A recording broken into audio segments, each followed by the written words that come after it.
I imagine most of the people who'll be watching this will know who you are. But for the people who don't, could you just drop your like instructor intro for them, and then we can get right into it? Sure, sure. So I'm part of the Shivworks Collective, so I'm like 1/6 of that. I'm also a Brazilian Jiu-Jitsu black belt under Chris Howder and straight blast gym coach, fist fire instructor, and I've been teaching shooting and that kind of stuff, combative, whatever you want to call it, fighting stuff, since around the end of the 90s is when I first started teaching kind of on my own, you Nice. know. So prior to that, I'd always taught under the tutelage of somebody, having kind of like a mentor program or apprentice program, whatever you want to call it. Mm-hmm. And and then around the early 2000s, the late 90s, is when I got going on my own and kind of doing my own thing, but constantly still taking classes and courses and studying because this is a never-ending battle with the Dunning-Kruger thing. It's like Exactly. trying, I'm constantly trying to figure out what I don't know and or how much I'm deluding myself on what I do know. So, Mm-hmm. but yeah, and then did law enforcement. I've been doing law enforcement for 18 years, and during that time, I've been a firearms instructor and a SWAT guy and undercover dude and all kinds of cool stuff. So, been a little bit of everything. Friggin' awesome. Yeah, that's terrific. So first up, can you give me like I need like a Paul Sharp like hot take. I need something that's just like real that's like controversial just to get things going. Like, what's one of your thoughts on something that like something that's been on your mind about like combatives or shooting or something like that? Like, what's Yeah, I give me think something one of the juicy. things. Yeah, one of the things that keeps coming up, and I'm surprised because you'd think that the horse would be dead by now. Is that this whole street versus sport thing is still alive and kicking. And Yeah, yeah. good lord, man, I'm like, are you kidding me? Like the most aggressive, violent, prone to violence individuals I know are in the sports, in MMA and boxing and wrestling and to some degree judo and jujitsu, and it's like, where do you think those guys gravitate to? Because it's like they finally figure out like this is the only place a guy like me, or what, speaking for them, like a Mm-hmm. guy like me is ever going to be able to make a living is like beating the crap out of other people and not going to prison. You're you right. know so so it's like, and then I'm always thinking too, like, where do you think boxing gyms and fight gyms are always located? They're always in the bad parts of town. Like, what do True. you know what I mean? I'm like, what the hell, man? Like, I don't get it. So, these guys that go on and on about that kind of stuff, I just think, either we're not communicating effectively with one another, or they just are just determined to not see the truth. Like Mm-hmm. it's really pretty simple, man. I know jujitsu is a gentle art, but I've got scars and surgeries and busted joints and everything else from this gentle art, Yeah, man. me There's not a too. whole lot. Yeah, exactly. There's not a whole lot gentle about it, man. There's days where, Cecil and I have talked about it before, where we'll sit in the car and just pray nobody shows up. We're like, Yeah. we're like, please, man, can he just not show up today so I can just go home because I'm too banged up to do this again. Yeah. But yeah, it's always surprises me. I see it over and over and over again, and I'm like, not that I'm, all that or like, an important figure in jujitsu or anything, but I was around kind of when, some of the first guys got here, like, as far as the UFC and that kind of thing, when, having the opportunity to train with Conan Save and those guys, and one of Carlson's first black belts in the States. And, we had challenge stuff all the time, man. And he had no issue with it. And, Hmm. people would bring up like, well, what about guns? And what about a knife? And what about a weapon? And I'm thinking, dude, I saw Save pull a cig out of his sweatpants all the time and stick it under his gym bag so we could start rolling. I'm like, Like, what I'm about like, it, really? yeah. Like, I'm like, who, like, I don't think they're really too concerned about that, man. yeah. I think they're prepared for that eventuality. So it's just one of those things that just continues to boggle my mind that people even had the conversation. Like, come on, man. You know, In obviously, 2017, we're gonna have that conversation. You know, yeah, like yeah, it's exactly. it's incredible that it lasted. this long. It's like this little mimetic thing that people keep passing between each other as like a Yeah, little self-esteem project. Like, it's okay, we're better than those guys. They're just doing the sport yeah, stuff. yeah. It's funny. It's kind of like, well, what if the guy's bigger than you? What if the guy weighs you by 100 pounds? I'm like, well, no shit, dude. Pick something up and hit him.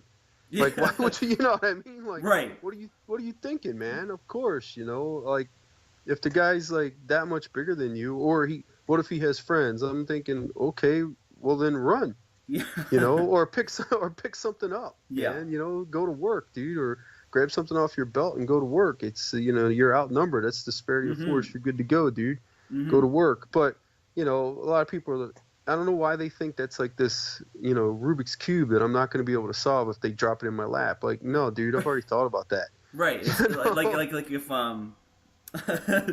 like if he suddenly bites you, you're just gonna be like, shit, I had no plan for this. Yeah, exactly. Yeah, dude just put his finger in my eye. That's never happened before. Never thought about that. Yeah. Yeah, it's not like It's it like, happens all the time. yeah, and who's better conditioned to deal with that? A guy Yeah. who's in a sport where you're constantly bumping and grinding, you're constantly getting hurt and training anyway. Yeah. You know, People are it's poking like you in the this. eyes and kicking you in the balls all the time.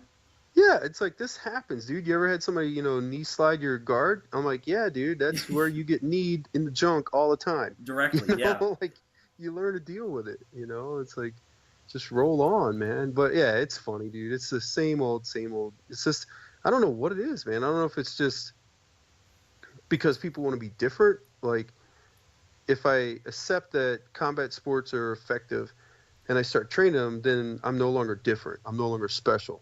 I don't know. But Yeah, I've thought about that too. Like, because I was gonna bring this up with you anyway, in case you gave me some different, like something different. But since you brought up like the street versus sports thing, it's perfect anyway. And me and Cecil were talking about it last time, but I think I can't help but think it's partly because some guys just want to be like the guy that's doing something that other people aren't. yeah, Um, yeah, maybe it's like a hipster thing. yeah, it is, right? It's like, well, I don't, Like, I don't do that pleb shit. I'm doing ninjutsu on the like. yeah, exactly. Okay, yeah, I'm, all right, man. I'm doing this real obscure art. You haven't heard of it. Yeah, exactly. It is exactly. Like I'm It's sitting here, I'm sitting here looking at a YouTube like that Jocko Willink video where he was talking about how the SEAL teams use Brazilian Jiu Jitsu. Yeah. I was looking at a comment on that on Facebook. And I've got it right here on my phone, right here, and this fucking guy, just in the comments, because they pop out every time, right? Oh, Literally sure. every time you post something about Yeah. jiu-jitsu It's or like MMA. it's like a light in the sky. It's like a beacon. It draws. It's like the them. bat signal. Yeah, they're like somebody's saying Brazilian jiu-jitsu is better. It's the zombies, man. They're the zombies. They start they hear noise and they start tromping that way. Yeah. You know. Like, okay, so this guy, his words exactly. How about stick two guys in there with bats and let's see how BJJ does? It's like, well, that's kind of missing the point, isn't it? Yeah. Like, okay. Yeah, it's like, okay, well, what if we put the two of them in trucks? Then they can't do jiu-jitsu, can they? Well, I guess not, man. You win. Yeah, you got me, dude. Yeah. Yeah. What was I thinking? Yeah. I will drop everything now and do whatever you tell me to do. Exactly. It's like, what the heck, man? And they don't. They tend to not know their lineage either. Like they're like, well, Right. Brazilian Jiu-Jitsu is for sport, which is not. I mean, that wasn't the Yeah, point of it no. when it first was born, I guess. And then Right. it was taken from judo and jiu-jitsu, which have this jiu-jitsu and then judo and then Brazilian jiu-jitsu, I guess, if you wanted to simplify it. And Right. But people say that the jiu-jitsu, like the pajama guys doing their wrist locks, is for combat, and then the judo guys and the jiu-jitsu guys grabbing and pushing and shoving and Right. hurling each other onto the mat is somehow for sport only. I just can't think myself into that position. Right. Yeah, it's weird, man. It's like if I hit a Ichimata and I throw a dude through the wall, is that sport or street? Exactly. You know what I mean? Like, Exactly. you tell me. I bet you the guy that went through the wall doesn't care. Yeah. It's He's like, there's some. good thing you only hit me with a sport move. Yeah, exactly.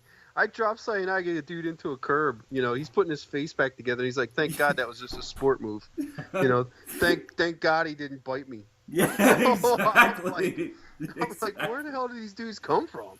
It blows my mind. It really does. And it's like you said, if we look at it, a lot of it is guys just don't understand history. Yeah. Like they just don't get it, man. And I think Chris Howder has this thing about where we are with Brazilian Jiu-Jitsu in the United States and in the world too. But he talks about it being Japanese in origin and Hmm. Brazilian modified and American influenced. Hmm. And it's like the Jiu-Jitsu that we have now is so much further along, and it's actually, if you think about it, it's almost full circle back to where it began, like in the 13th century, where it was this battlefield art Yeah. for if you found yourself unarmed, in an armed environment. Yeah. Yeah. And that's exactly where we are. I mean, so many Brazilian Jiu-Jitsu guys now are also gun dudes, Hmm.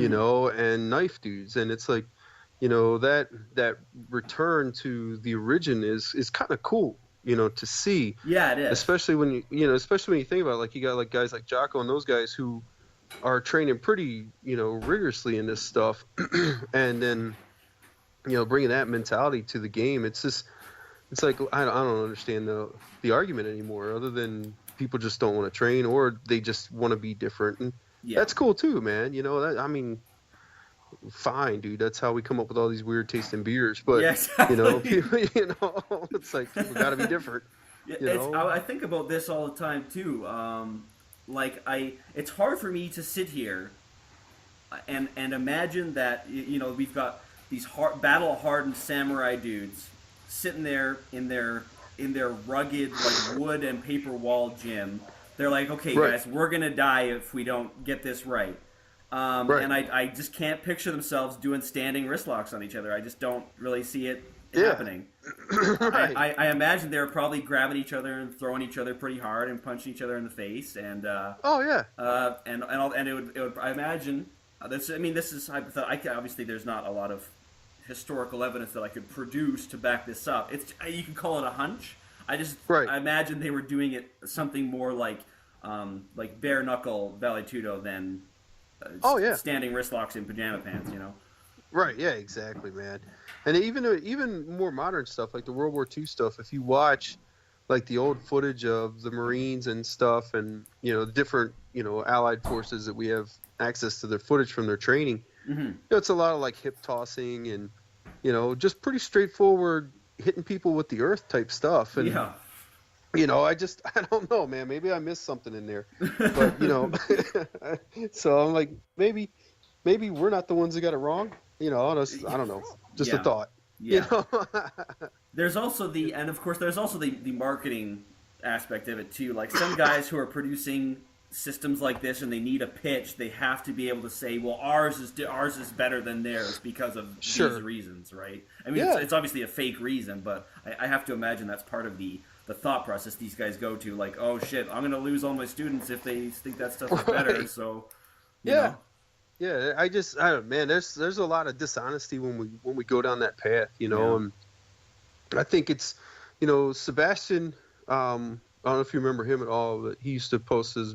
I think it was Belisarius. Oh yes, yeah, Yeah. yeah. So I talk to Sebastian all the time, and a long time ago he told me about the Dunning Kruger thing, and then there's actually a guy that trained with me in Texas who I think he's a professor, but I know he sat through a class with one of the guys that was involved in developing that. Hmm. And one of the things that he told me is, and which is the same thing that Sebastian told me, was this was designed for self-examination, not for condensation. So, so it wasn't Yeah, designed for me to look at other people and go, hey, you're suffering from Dunning-Kruger, or, that kind of. It right. was more designed for, hey, man, let me check myself, constantly fact check myself, and make sure I'm on the right path here, and explore every option, every what if, contingency, to make sure I'm on the right path, because I Yeah, might be on the wrong path and not even know it. yeah, And so when we look at it that way, it's like I don't have any room here to try to like come up with some marketing angle or anything other than a kind of righteous pursuit of the truth. Like, what is the truth when two or three guys decide they're going to take my belongings or inflict serious bodily injury or death on me? Like, hmm, what's the truth of that moment? And what's necessary right then and there to save myself or my family? And like, where else am I going to pressure test that stuff? yeah, Like, how else am I going to do that other than going to prison? you know, like, Hmm. like those, fight records of 1-0 because you had that one fight and then you went to prison, Yeah. and so it's like, or you died, Hmm. so it's one of those things where the only place I can test this stuff, um, realistically against resistance to the highest degree that I could possibly do it without being, dead, is a Brazilian Jiu-Jitsu gym, an MMA gym, a boxing gym, judo place, or I grab some of my friends and we go out in the park with sticks and beat the crap out of each other, or Yeah. we get some shock knives and we go at it. Hmm. And even for that, for the context of that, it's simple. Let's watch a couple YouTube videos from CCTV footage all around the world where people get stabbed Hmm. and figure out how an actual attack starts. All right, that's how we start. Yeah. And I'm thinking it's pretty simple. Like, test it. Like I Yeah. don't need to. I It's don't need to easy. come up with it. It's Yeah, easy. I'm like, it's really easy. And the hard part's getting out of bed the next morning. But Yeah. besides that, other than that, though, it's just not this complicated thing, and there's no need for this weird kind of veering off into the weeds type stuff that happens so often. And I've done it myself, man. So I'm not judging anybody that does it, but it's just, if you're going to put yourself in a position where you're teaching others, then I think you got to be careful. Yeah, definitely. Like you better be pressure testing your stuff on a regular basis, and staying on top of that, because you pass bad information along, people get hurt. Yeah, And that's a serious weight to carry, man. it Maybe is. some people don't care. I don't know, Yeah, but it always, yeah. There's it always that kind of, too. yeah, Yeah, there's. it, I it think. I always think. kind of bothers me. Oh no, go on, go on. No, I was just gonna say that always kind of bothers me. So far, knock on wood, none of my guys that have trained with me, or I call them training partners. People call them students or whatever, but they're developing me as much as I develop them. Hmm. And the guys that have trained with me over the last almost 20 years now, so far, man, we're batting we're batting 1,000 against criminals and everything else. Hmm. So it's like, look, man, we when the chips are down in a street environment, our sport training carries through. Yeah. And again, it's like, Chris has the saying, Chris Howder, my Brazilian Jiu-Jitsu coach, Yeah. and he has the saying of, you think street, train sport, and practice the art. Hmm. So having guys who think street, which is like we were saying, like, hey, watch some CCTV footage. It's not that hard to find. Or just pay attention when you're out, Hmm. and then train the sport as rigorously as you can, as regularly as you can. And then ultimately you want to be able to just practice the art. Ultimately, we all want to be to the place where we're like, like Helio or, Kano or one of those guys where we drift off into old age, playing around, what I Yeah. mean? Yeah.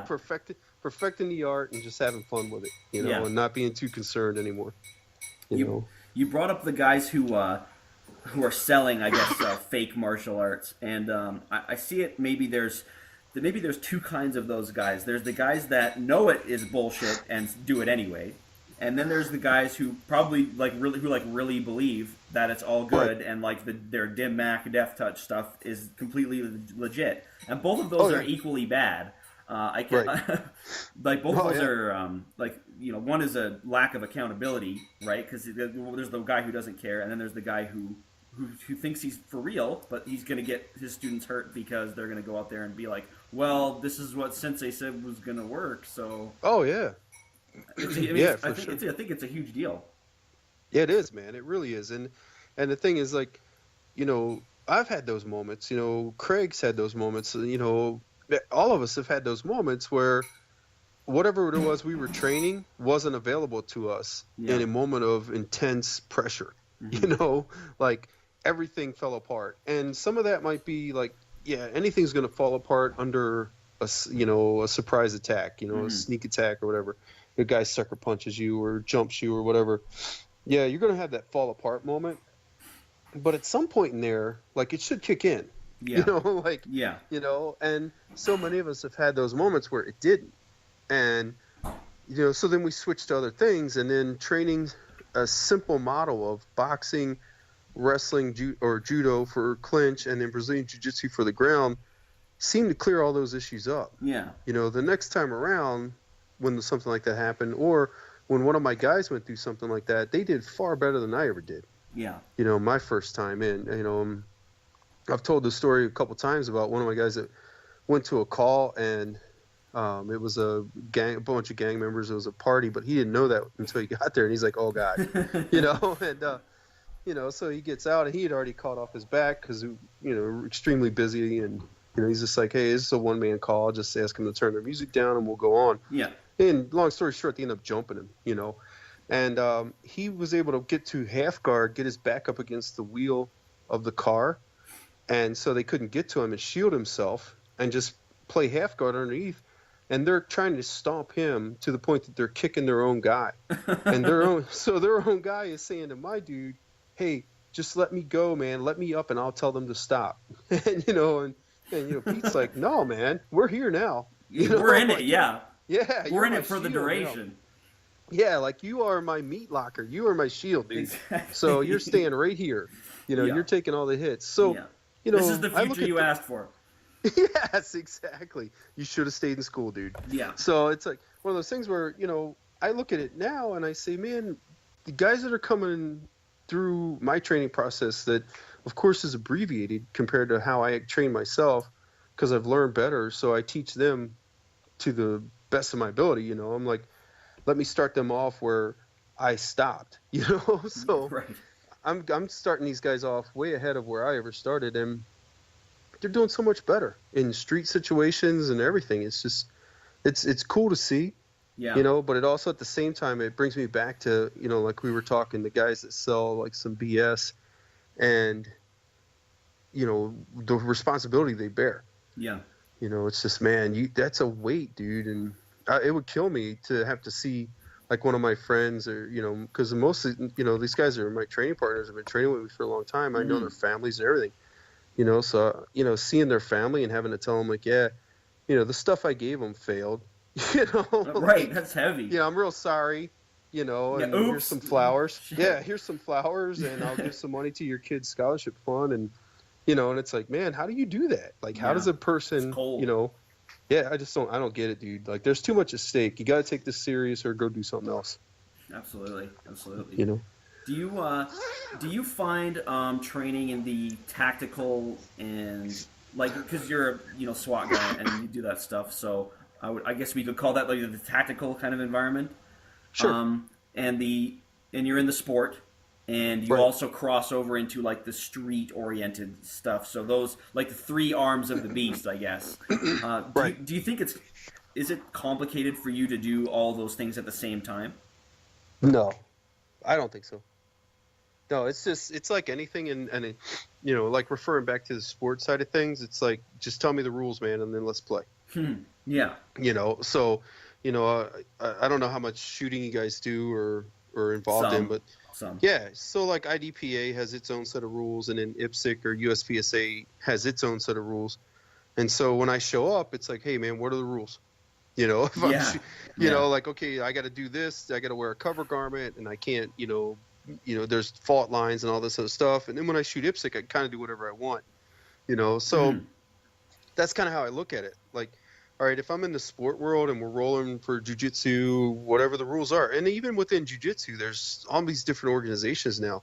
Yeah. Some are, you got some that are like, hey man, you reap the leg, and then you have others that are like, no, dude, grab the leg. What are you doing? It's right there. Yeah. He'll hook that dude, and exactly.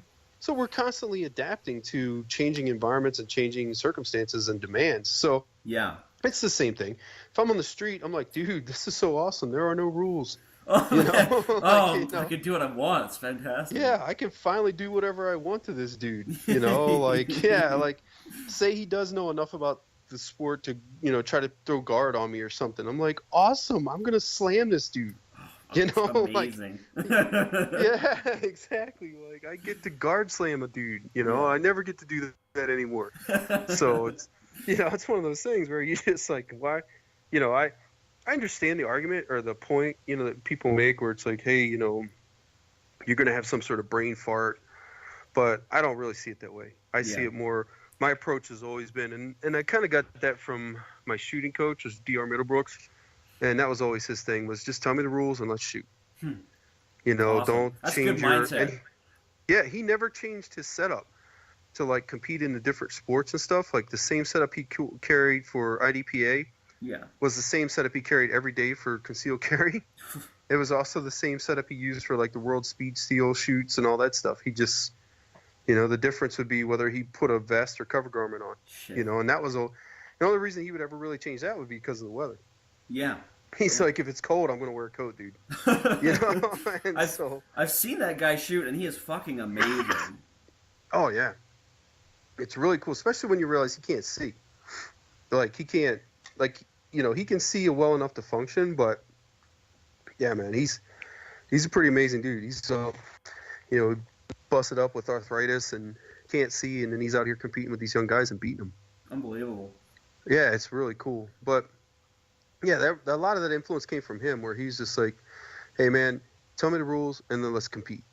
Like, I don't care, You just tell me what the rules are, and let's do this. That's sweet. And yeah, and that's kind of how I take my approach. Is listen, man, just tell me the rules. Yeah, if there that's are like, none, that's I like that. It's like a strong, like manly approach. Like, I don't care, just put it on me. Let's go. Yeah.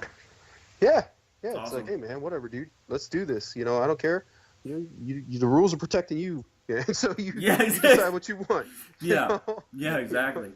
Yeah. When you go through like the training process, I guess, or like what am I trying to say here? When you like shift gears between, say, the tactical, the sport, the street, do you ever think about those? Do you ever think about having like a technical syllabus for each one? Like, is your I imagine your approach for each, in terms of like what techniques you're gonna use, is gonna be a little different. A little bit, and that's only because of equipment. So, if we're worried about, like if I have, an AR and a pistol and all this other stuff on me, then I'm going to look more for, slams and throws and, and just ballistically crushing people. Yeah. Because, with all my stuff on, I'm going to weigh around 300 pounds. So, I'm just going to battering ram on some people. Yeah, lay the body, hockey player shit. Yeah, man, for sure. Without that kind of stuff, then I'm going to look more for angles and technique, and I'm still going to look for the throws and to slam them with something. Mm-hmm. And then when it comes to the sport, then I'm just going to play whatever rules are for the sport. Yeah. I mean, obviously, with grappling sports, and especially with MMA, I'm going to look for a takedown. Yeah. And because the last thing you want to do is be on bottom in any of those sports. But, yeah. Particularly MMA, you really don't want to be on bottom. So, but yeah, so the minor tweaks, but for the most part, it's going to stay the same, man. My focus is going to be the same. Yeah, I see what you're saying. Is it a matter of just kind of doing some force on force with your your tactical kind of equipment on, and then just figuring out what works and what doesn't? Yeah, definitely. So, and two, that helps you own it. That experiential learning side of things, where you own it, man. You did it, you figured it out, and now for yourself. Like, I could tell people all day, but the best thing is to just create a lab for them where they can experience it and come out of it going, okay, dude, that works. So, yeah, force on force, man, always. It's just that having somebody in front of you with the intent to win. They want to beat you, mm-hmm. and then you have to go against them, and your intent is to try to beat them. That really puts you to the test. Changes everything. Yeah, it does. It tests your equipment. It tests everything. It tests your will. Your placement of gear, even the quality of your gear gets tested. That stuff, because you've been through ECQC and that stuff. I mean, you see how gear shreds, man. Yeah, guys absolutely. end up with there's always a pile of holsters at the end of that course, and other things, where guys are like, I thought it was a good idea, but this thing sucks. Yeah. And but that's the benefit of it. We get in there and we pressure test, and I've had those moments where I'm like, man, this is the best knife ever.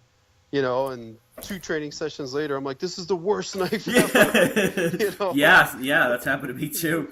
Yeah, and fortunately it happens in training, and that's the thing, like you said, it's happened to you, and that's the beautiful thing of this, is that it's this pursuit of the truth that's relentless and unflinching. Yeah. Like, we don't care. Like, some of, I have friends that are knife makers that make just gorgeous knives, and I admire them, and they're artesian, these guys are incredible knife makers, but if they make something that sucks, I'm going to tell them, Yeah. and it's going to be because we're looking for the truth, man, and our feelings have no place here. Yeah, that's it's part of the ego busting kind of part you mentioned earlier. Like it's the examination part. Like if I've got a piece of equipment that I really really like and I can't make it work, well, it sucks now. I have to accept it. Yeah, and sometimes it's because you might have paid once and cried once, but yeah. oh well, it's like better than paid once and died once, yeah. Yeah, exactly. That's so much better. It beats dying all the time. Yeah, exactly. And twice on Sunday. But it's one of those things where you just like, hey man, I learned the hard way. But it helps you too in the future though, because now you kind of have a better eye. Mm-hmm. Like I can, not that I don't know that I can look at a piece of gear, and I really don't usually. If somebody asks me about a piece of gear, like, hey, what do you think about this? What do you think about that? I try not to just like right out of the box say, well, that's a piece of shit. Yeah. Right. Even though I might think that. Yeah. But because I don't know 100%. Like Yeah. I've been surprised at times, but I can say with a reasonable amount of certainty that if it has X, Y, and Z features, then it's probably going to be okay. Yeah. And if it doesn't, then I'm really not sure. And so it kind of helps us with future purchases. I'm still going to buy needless, stupid stuff that I'm never going to use, just because we're all kind of got that gear geek side of us, where same. it's like, hey, dude. Yeah, it's like, hey, dude, that's a cool sap. What am I going to do with it? Nothing. Right. Like I've got a box of knives that I bought, but I'm like, well, I didn't really have a use for it. But when I bought it, I was like, oh shit, I need that. Like, yeah. I just bought like this machete thing, and my wife's like, what are you doing? What are you going to do with that ever? I'm like, nothing. It looks cool. Like what more does it need to do? Yeah. Like, what more do you need from something? It looks cool, man. Just sit here and look real hard at it. Yeah, I'm like, listen, I got my Ian Went knives, I got my Bantang knives, and clinch picks and stuff if I want to like stab somebody, but this is just for coolness, This is like something Arnold would carry in Predator. Yeah, exactly. Yeah. Right? My Road Warrior knife. Yeah. So. Do you see just switching gears a little bit? I guess. Let me see. Sure. So on gun. Actually, my buddy who asked me this question before, but we were talking about the knife thing before. He's always coming up to me and asking me what I think of this and what I think of that, and like I always kind of see things through the ECQC EWO lens first, because that's like really my I don't know, I guess that's just like the first thing I do. I'm like, geez, would that hold up? And then I usually go off of that. I usually say yes or no. Right. And that's, as you said, that's my perception. It could surprise me, but I feel like generally I've done enough of it. Like I've trained with, I think Craig's come in to do edged weapons here in like a week, and I'm thinking that's like either my fifth or sixth time training with him. So at least I've got a feel for what's going to hold up, So you could reasonably make a bet. Right. You could bet a significant amount of money and probably be okay. Yeah, I've been killed enough times to know what kills me and what doesn't. Right, exactly. Right. But he was asking me to ask you about technology on guns, like as hardware kind of grows. You see more of the flashlights, the red dots and such. Sure. Irons will never go out of fashion, obviously, but do you see as things for shooters change and hopefully they become more cost efficient and stuff? Do you see more like micro red dots on pistols and stuff? Do you see a lot of those things happening in the future? Or for sure. I imagine as the technology gets better, and things get leaner and smaller, it'll be easier for people to run that kind of stuff. Yeah, for sure. I think the thing that's going to happen, it's got to happen. In order for red dots to work on pistols, is they're going to have to change the way the circuit boards are made, on those little dots. So right now they're kind of soldered into place. So under recoil, the impact of the thing slamming around knocks that soldering all loose. Hmm. You know, and then that's where the issues are coming from. At least my understanding from an engineer that was involved with the stuff. Oh, okay. So sorry, man. So his explanation to me was, it's a catch-22. So they're trying to make them better, but everybody's kind of working on a mount now that'll mount on the receiver so that the slide reciprocates freely underneath of the dot. Yeah. Almost like an open gun. Yeah, you know? yeah. The problem with that is holsters. So nobody makes holsters for that kind of stuff yet. Right. At least not duty style holsters or retention style holsters. So the thing is, in order to make those dots so that they could withstand that kind of slamming, they'd have to embed basically and solder all the circuitry. So if something ever went wrong with that thing, it's a one and done. Yeah. Like you can't send it back and have them repair it. It's over. So you'd have to buy a new one, and it's just not going to work for either end. The consumer doesn't want to pay for something they can't have repaired. You know, it's like $500 out the window, and the companies don't want to pay for something that, you know, they're going to keep losing on. Yeah. So it's one of those things. But I think if once they figure it out, it's going to be awesome. Because you just can't. It's like a rifle. You can't beat a dot, man. Yeah, you can. You know, it's just the wave of the future. And when I T&E'd one for work here, I did about a 9-month test and evaluation period for several red dots on pistols at work. And especially the guys in the 45 to 55 age group loved them. Yeah. Because for once, they could finally see a reference point for the sights. Yeah. You know? Yeah. And it wasn't a blur. It was actually, you know, because they just stay target focused. They see the dot appear and they let the round go, and all of a sudden they're all shooters again. Yeah, nice. You know? And then the younger guys, once they got the hang of it, they were like, oh, dude, you know, it's like a video game. Yeah, it is. You know? So, yeah, I see that. That's the wave of the future, man. I think within 5 years, we're going to see a lot of dots. I think pretty much we'll see just about any production gun come with the cutouts on the slide to mount the optic. Nice. Like, I think that's just going to be how it's going to be. If people don't put out guns that are red dot optic ready, then they're going to be behind the curve. Yeah, and like, so I just don't see. the competitors will, right? Oh yeah, you know, they're going to drive that. Mm-hmm. You know, and then, you know, now USPSA has a production optics division now, which is great. It's a great testing ground. So with that available now to test these things and to develop them, we're going to see the optics finally catch up.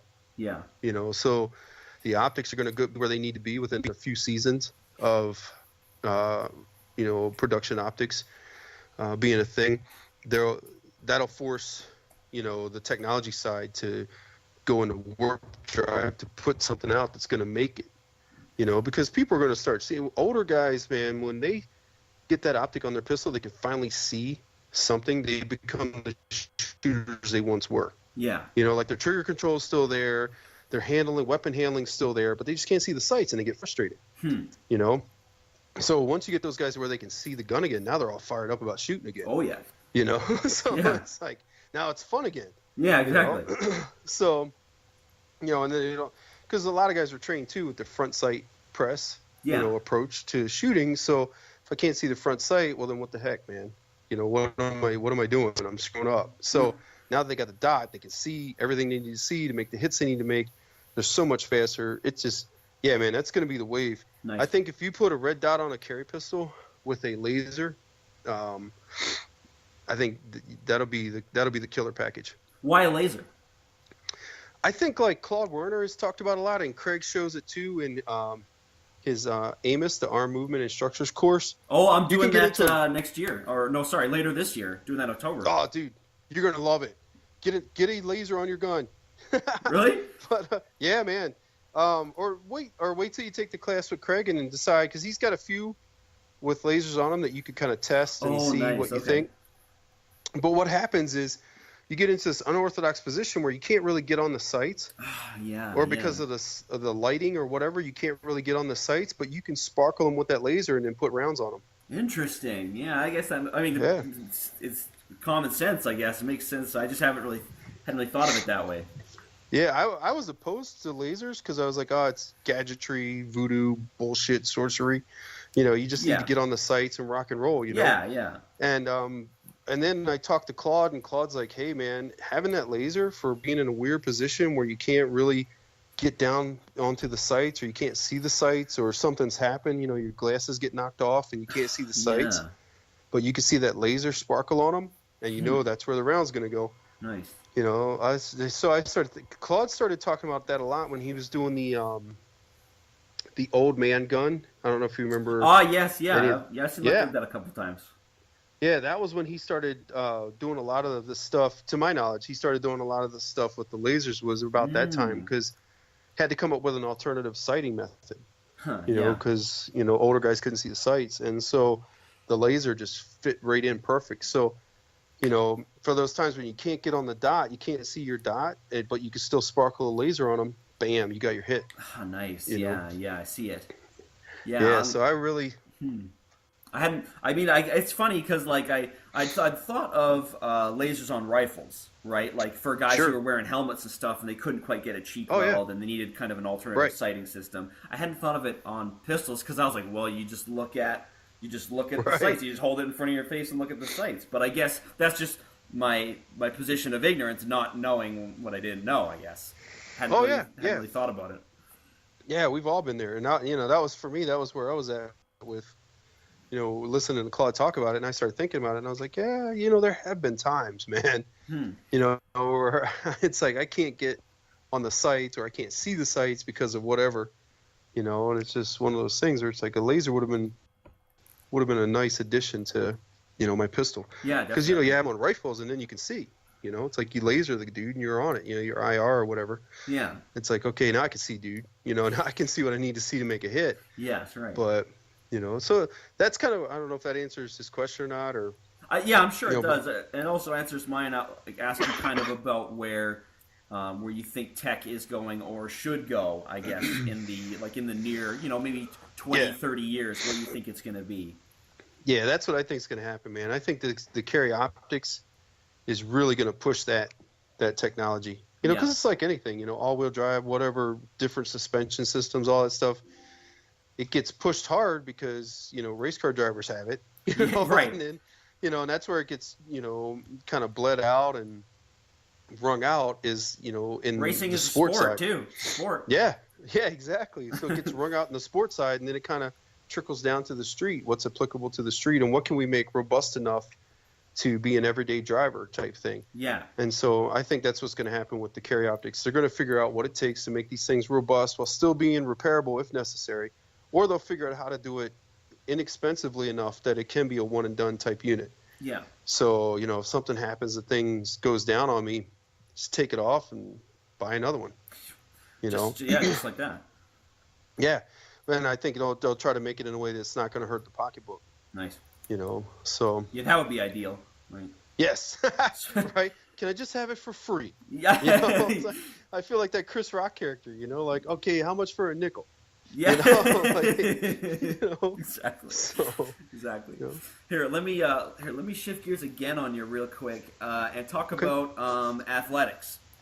Sure. What do you think is a sensible athletic baseline for somebody who maybe doesn't want to make conditioning and that sort of thing like their whole life and like a 5 day a week sort of thing, Right. but somebody who wants to certainly get to a position of like functional fitness, I guess you could say. Yeah. So for like a normal guy who's not gonna try to compete or Somebody anything who's like that. got like maybe 2 or 3 days, half an hour each day sort of deal. Gotcha. All right, cool. So I think they can get a lot out of just a whole body workout on say like 2 or 3 days a week. Mm-hmm. So if you were to do one major movement, so it could be as simple as like a squat, deadlift, bench, overhead press, and then I would do some sort of row or pull up, Mm-hmm. for obviously for your upper back region in that area, and just to strengthen your shoulders, Yeah. or your shoulder girdle. But do something like that twice a week, and then at least once or twice a week, go out for a run. Try to be able to maintain. If they could maintain like an 8 to 10 minute mile pace for 30 or 40 minutes, that's pretty good, man. Nice. That's it's a pretty good clip. It's not killer, but Yeah. it's good enough that what it'll do is it'll put them in a position where with a minimum of work, say 3 or 4 weeks, maybe less, they could actually push further into a more fight shape type conditioning level, if that makes sense. So it puts them within striking distance. Put it that way. Yeah, nice. You nice. know, Yeah, so that's exactly what I was looking. The answer I was looking for. yeah, so they're always right there. Like hey, a little bit of work, and like I think like Larry likes to say, I want to be in a place where with an 8 to 10 week camp, I could be ready for a fight. Yeah. So I'm yeah. never so far out that it would take me 6 months to get ready. Yeah. Nice. So, and for your everyday kind of stuff, man, speaking of everyday driver stuff, right? Like for your everyday stuff, that's going to put you way ahead of the curve. Yeah. Yeah. You figure how many people in the United States, North America, are actually able to twice a week go in and do 5 sets of 5 with 145 pounds, 135 pounds in the overhead press. Very few. So, right. So if you get to that point to where you can do that, you're not really trying to push any further than that because you're happy with that ability or that skill or that strength level rather. Yeah. You're good to go, man. And it's comfortable to maintain too. It doesn't require it's not asking too much. Right. Yeah, you're not killing yourself. You're not making it so if your kids come up to you and want to jump up and have you hold them, you can't. Yeah. Because you're like, no, dude, I'm fried. Yeah, exactly. It's deadlift day, dude. It's like, hey, I love you, kid, but deadlift day. Yeah. Exactly. So it's not, it's not something that interferes with a normal life. Yeah. So, nice. And I think in the past I've been kind of off on that one a little bit, just because I was so focused on pushing myself to higher levels that I kind of not enforced, but inflicted that or whatever you want to call it on everybody around me. Yeah. I was like, hey, dude, if you need to be deadlifting 6, squatting 5, benching 4. I want to see an overhead press of minimum 250 to 275. Yeah. Average guys looking at that and peeing their fucking pants. Yeah, exactly. Like, oh, God. Normal people are like, well, if I can't do that, then why am I going to try? Then I guess I just can't ever defend myself.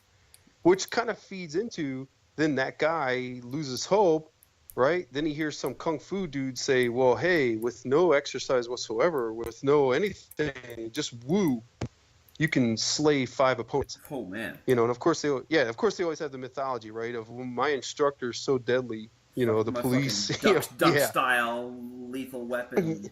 Yeah, the whole story. There's always the story about the instructor who got attacked by 5 guys, and when the police got there, the one guy wouldn't come out from underneath the car until the police promised him they would stay there, until he came out. They'd protect him. Like, come on, dude. Yeah. Like that's like what's that? Mirror guy in the mirror urban mythology type crap. But that's the thing. So I wonder, like how many people, do we scare away when we tell them these seemingly unattainable goals? When in reality, it's like, hey, man, just get to a place where you can push something close to your body weight over your head, and you could squat with, maybe 40, 50 pounds more than your body weight on your shoulders, and deadlift the same, and then bench press your body weight, or maybe a little more. And once you can get to there and do 10 pull-ups, not only will you feel better, your body's going to like you a lot better, Yeah. It's funny. Your significant other. I'm sitting here. I'm sitting here thinking like I was like, oh geez, how many of those things can I do? I was like 1, 2, 3. Oh geez, like I'm like, oh man, I got some work to do. Right. That's the thing. A lot of times we get so hung up on, I want to be able to do this, this, and this, and it's like, man, well, how about let's just be healthy?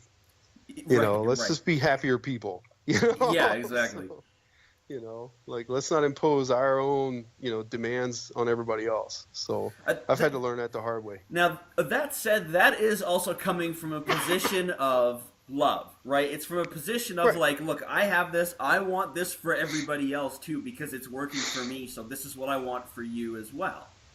Right. Right. So it's coming from the right place, but it is easy to see how somebody who's like complete neophyte, they've never even touched a bar or a gun or been on the mat, and to see that and be like, oh god, why even bother? Yeah, that's the thing. Like I had to like learn the hard way that even though it was just like you said, a position of love, like, hey man, I want you to experience what this feels like. Yeah. Like this is an awesome feeling. I want you to have it too. And instead, I kind of came off like that guy who just recently quit drinking, who wants everybody else to quit drinking too. Mm-hmm. You know, it's like all you're doing is making everybody mad and hate you. You Yeah. know, it's like, you know, you might have a good message, but you're people hate you right now. You know, so they're not hearing your message anymore because they just hate you. So I had to like get to that point where I was like, okay, you know, well then what do I really want them to feel? I want them Yeah. to feel better. Yeah. I want them to feel what it's like to feel healthy, to actually like dig their own body and feel like they can do whatever it is they want to do. Like feel like if they were attacked, they could do okay. Yeah. If they were in a natural disaster, like a blizzard, okay, you'd be all right, dude. Like you get caught in some weird blizzard and you have to walk 2 miles carrying your child. You'd be Yeah. fine. Yeah. I want people to feel that way. You know, I want them to know that, hey, I've got the chassis, I've got the body built through whatever, and the mindset built through being on the mat every day, getting the crap kicked out of me and never quitting, Yeah. to know that I'm going to get out of my car right now and walk to safety and I'm going to make it. Oh, Like all there's right. no way I'm not. Yeah. Oh yeah. Here, listen. So you crossed over into the M word, the mindset, and I got a note here that I was going to talk to you about that because I remember on your blog that you were running for a while, you had a post about mindset, and I can't remember, of course, everything that you wrote, but I remember at some point in it you said I'm gonna do X no matter what. Right. It was that phrasing that really stuck with me. So when I'm going through a hard time these days, I'm like, fuck, I'm gonna get through this no matter what, no matter what. I'm just Right. gonna put one foot in front of the other, or I'm just gonna keep pushing on that hip, or I'm just not gonna, you know. I was like, it's easy to remember too. You know, like it's such a simple phrasing, Yeah. but Right. it really stuck with me. And Right. I remember the more or less the gist of that entire post was that instead of sitting around and talking about mindset, instead of running your jaw about mindset, just go and do something that builds mindset. Yeah, absolutely. And that came from, you know, the guy that founded Outward Bound, and kind of got that whole thing going. I don't know, you know, how popular that is in Canada or anywhere, but in the United States, it's pretty popular. And it started in Scotland and England in that area. Mm-hmm.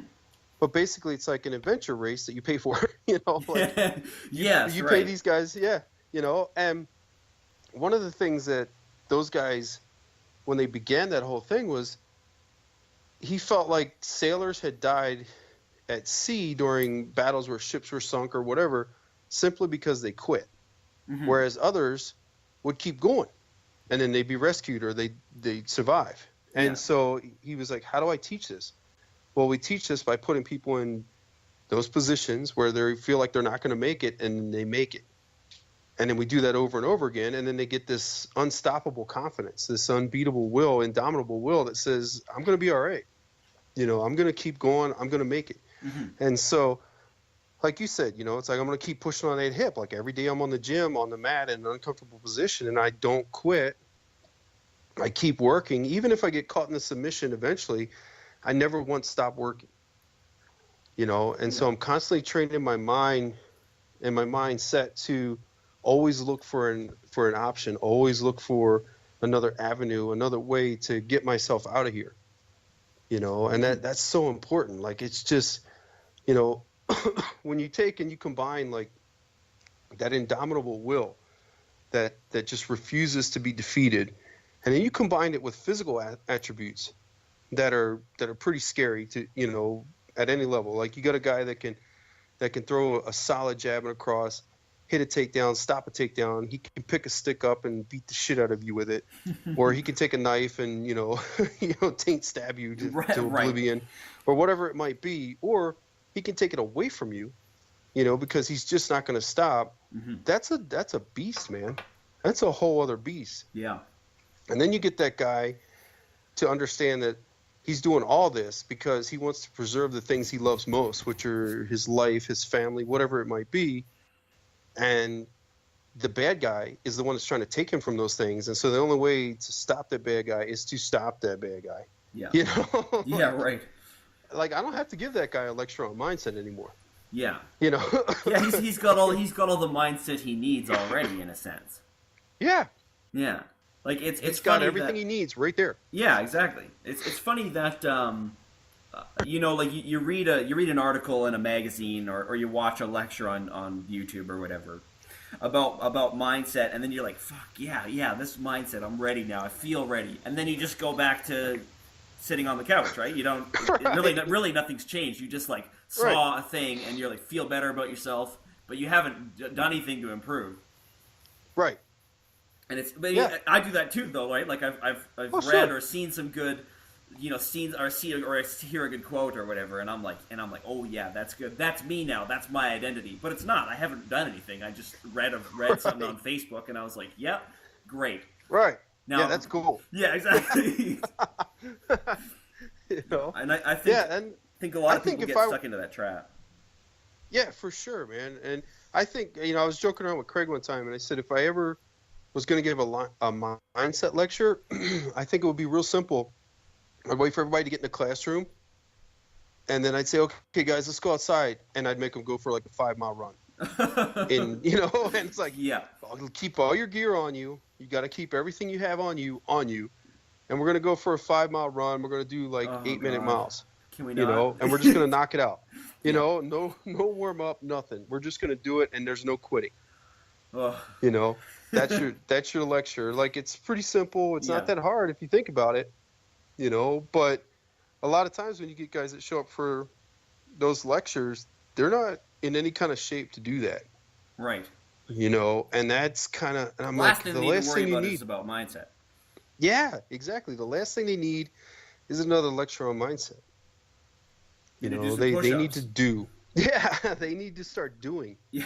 and it's like we need to be about it, not talk about it. So it's Yes, like, man, exactly. let's just start doing and being, and the rest of it will fall into place. It really will. I don't know how much more time you got to talk with me, Paul. I only got like maybe one more thing to bring up with Okay, you anyway. It was sure. how you one thing that I've seen you say on TPI and I think on your blog as well is breadth, not depth.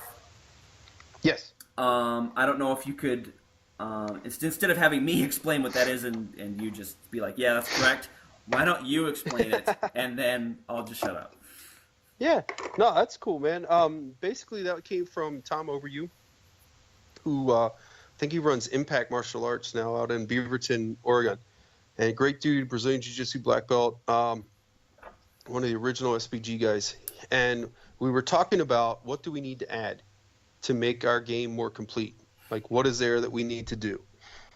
And he said, we don't need to add, we're as wide as we can go. Like, we have as much breadth, we are broad as we could possibly be. Like, it's not that complicated to stab somebody. It's not that complicated to hit somebody with a stick or pick something up and hit somebody. And punching, kicking, like Muay Thai's got that covered. Judo and wrestling, we've got the clinch thing covered. Brazilian Jiu-Jitsu for the ground. So what's left now is to go deep, like dig in, grind it out, man. Like get this so that it's just part of us. That we have almost like a natural response to wherever the fight goes. We're never caught out of our depth. So Yeah. if the guy wants to pick something up and start swinging, all right, dude, I can stick fight. Like Yeah. we're never going to have that moment of, oh shit, like I didn't expect the fight to go there. We Yeah. always want to have the mentality of, I was hoping it would go there because I got some skills there too, dude. I'm ready to Like, do it. Yeah. yeah, like, hey man, this was for the highlight reel. So, it's one of those things. So that was where that kind of came from, where it's like, okay, I'm not going to try to find anything else. I'm going to instead immerse myself in the study and application of this against resisting opponents and really wring it out, really like gain an understanding of all the intricacies of what I'm doing. Like say for instance, like an escape, right? So escape from mount, it's like the first thing we learn in Brazilian Jiu-Jitsu, right? And everybody learns like 2 or 3 versions of an escape from mount. Yeah. And then we chain them together, and then we get it so that we can escape from most people. And then, at a certain point, we kind of look for other cool things. Yeah. But are we able to escape from anybody that mounts us? Mm-hmm. Right? So then why are we looking for something else? Because the fundamentals are the most important. Like, we can build off and do other things. I'm not saying, like, don't, pursue other things. There's so many cool things just within Brazilian Jiu-Jitsu, using it as an example. There's so many cool things, with Yeah. like lasso guard and all the different variations of guard and side control and all that stuff that's out there. So much to do. Yeah, there's so much, and it's so cool. But at the end of the day, I want to have this incredible ability to be so nobody can hold me down. Yeah. I can escape from anyone in any position. That's what I want. To me, that's the essence, and that's the depth that I want to gain. And so when we talked about that kind of stuff, like, same thing, jab cross, right? Like, boxing is 4 punches, jab cross, hooks, uppercuts, and variations of each. But good Lord, like, look at how long it takes to perfect that. Yeah. And so that's the depth versus breadth thing. Is, like, I can try to learn, like, eagle crane, beak, tiger claw, you know what I mean? Like, all these different variations. But I'd much rather be able to just throw a jab cross hook, make it land against anybody on the planet while avoiding their hits at the same time, developing the timing and all that stuff to make those hits land while not taking any punishment myself, than to learn, like, a bazillion different variations of those punches. So that's kind of where that came from. I don't know if that answers the question. No, it totally at all, does. but That's exactly it. And that's really where it came from. It's like, like in the strength conditioning side of the house, it's like, okay, you can learn 50 different variations of squat, but how much can you squat? So it's like, how deep do you want to go, man? It's like, you want to get really strong or not? So that's the thing, and that's where that kind of came from. And so that's really been an overriding, and it still to this day is one of the overriding principles within the Straight Place Gym, is that fundamentals first. Like, we always focus on the fundamentals. Like, you can branch out and express yourself and express your art in all kinds of ways, but if you can't escape or from mount or side control, or you can't pass somebody's guard, maybe you should leave the Berimbolo alone for a little while, man. Yeah, exactly. Me and Cecil were talking about the same thing, about the guy who can't escape side, but he's in there doing, like, the X guard after class. Oh yeah, always, man. There's always those guys, and I've been that guy, but it's like, it's fun to be that guy sometimes. It really is, and that's the beauty of the thing, is that there's always more to learn and always so much further to go, to study but I've got to get deep into the fundamentals. Yeah. So that there's just people are going to have a real hard time punching me in the face, because my fundamentals are rock solid. Nobody's going to be able to hold me down. I'm going to be able to escape, and people aren't going to be able to throw me. If they do throw me, they're going to, so that's where I want to be as far as empty hand stuff goes, and same thing with the knife. If a dude introduces a knife to the fight, or I bring a knife into the fight, it's going to be a bad day for him, and same with a knife, impact weapon or an improvised weapon. And that's because I want to spend as much time as possible going deep as possible into how to apply this against a resisting opponent. Mm-hmm. I don't need a bunch of techniques. I just need the fundamentals. Yeah, just with polish. Just polish them. Yeah. Up. Yeah, exactly, man. And the polishing happens under pressure, right? Absolutely. That's what knocks all the edges off. People, all of a sudden, people get real efficient and concise in their movement when, when they start getting some pressure put on them. It's like, oh, there you go. Kind of like that polishing the pearl thing, Yeah, so, exactly. I almost forgot to do this. So a couple people that watch my channel have no idea where to get started in MMA or Jiu-Jitsu or whatever. Can you just give them maybe like a guideline or something on how they can find a high-quality BJJ or MMA gym near them? Yeah, for sure. What should their criteria be? What should they look for? That sort of thing? Yeah, obviously I'm going to be biased, and I'm going to recommend like a combat base or straight place gym obviously type place, and then, or if you can't find that, then, Carlson or Megaton, one of those guys, affiliated with those guys. But even with all that said, I still would say, look for kind of a diversity in the group that's training there. Yeah. Like, if I competition team is cool, but I also want to see kids. I want to see women. I want to see older folks. I want to see also kind of a tribe mentality where everybody is pushing each other Mm-hmm. and encouraging each other and cool to each other. I don't want to be in the gym where everybody's hyper competitive and the new guy walking in is looked at as a chance to now I can get some wins. Right. I've been Yeah. getting my ass beat, and now I got this new guy, so I'm going to tap him a bunch, and Yeah. it's like I can finally try, my Google plot on somebody and pull it off, and so I want to avoid those places because that's an injury, man, waiting to happen, and you're Mm-hmm. not going to learn a whole lot. You want the place that has a good mix of folks in there, and then also kind of like the simple things like cleanliness. Like, is the place clean? Does it smell like an old pair of shoes or does it, I mean, it's going to smell like sweat. There's no Yeah. way around that. But, do they try to keep the place clean, Yeah. things picked up, that kind of stuff? Because, again, that kind of leads me to an understanding of the mindset of the guy that owns the place or the guy that's running the place. Right. Right. It's like, this is not something he's putting a lot of effort into, and Mm-hmm. those are the things that little subtle things like that are warning signs to me. Hmm. So, yeah, I'm going to look for a place that's clean. It's got a good, diverse group of people. People are friendly. I don't want people that are, eyeing me like I'm a piece of meat when I walked in. Like, yes, finally we get to kill the new guy. Yeah. I got to do It's my knee like, bars now.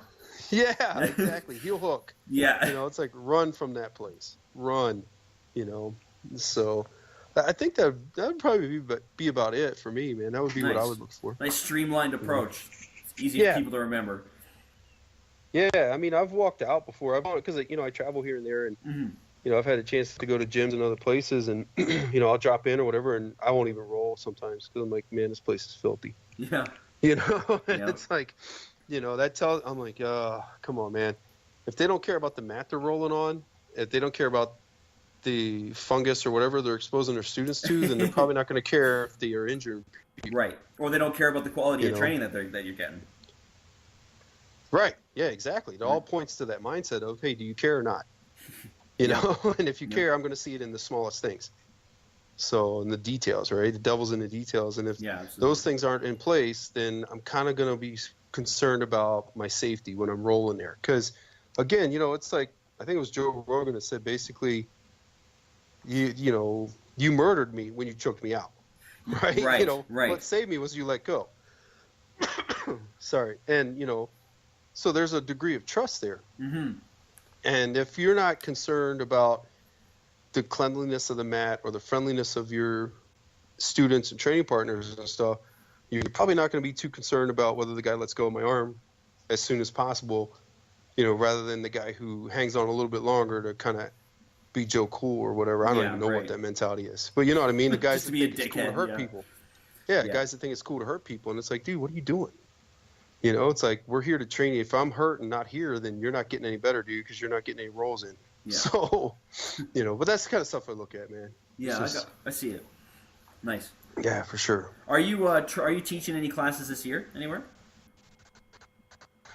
I'm working on it now. We're trying to get the schedule together. So I'm going to be a range master in February. And then in March, I will probably be at the Straight Blast Gym Camp in Niagara Falls. Nice. And then we'll see how it shakes out after that. See Wicked. what I can get lined up. Awesome, man. Okay, well, thanks So- for taking an hour of your time to talk with me. Yeah, no problem. dude. I had fun. I appreciate it, dude. I would love to come to one of your classes. Like, I usually go like 1 or 2 a year at least. Like, with Cecil or Craig. Like, Oh, cool. I'm doing Craig's. We're doing Edge Weapons here again in like a week, nice. and then that'll be my third Nice. Edge Weapons. Nice. And then That's a hard course. It's tough. It's tough. And then we're doing Amos in Minnesota, I think, in October. But Oh, cool. yeah, and I've trained with Cecil just once, I think. But you're like the other guy that's in line. I was like, oh man, I got to train with Paul. One of these days, I'm gonna make it happen. Right. Yeah, for sure, dude. We'll do it. Yeah, man, awesome.